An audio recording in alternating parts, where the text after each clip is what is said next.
সারাদিনে তো মাংস খেতে কি ভালো লাগে, খালি মাংস আর মাংস। রুচির পুরো 12টা বাজিয়ে ছাড়বে। না, এভাবে আর চলা যাবে না। আমাকে আমার রুচি বদলাতেই হবে।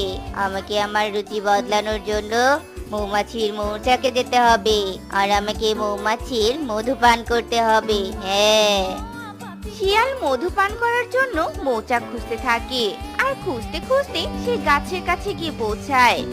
আরে বাহ, এ তো দেখছি মেঘ না চাইতেই জল।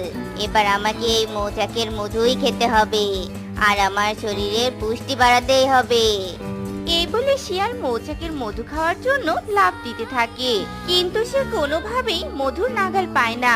এদিকে শিয়ালের এমন লাফালাফিতে মৌমাছিগুলো সব বিরক্ত হয়ে শিয়ালের দিকে তেড়ে আসতে থাকে। ওরে বাবারে, মধু তো পেলামই না। এখন তো দেখছি পুরো মৌমাছির বংশ আমার দিকেই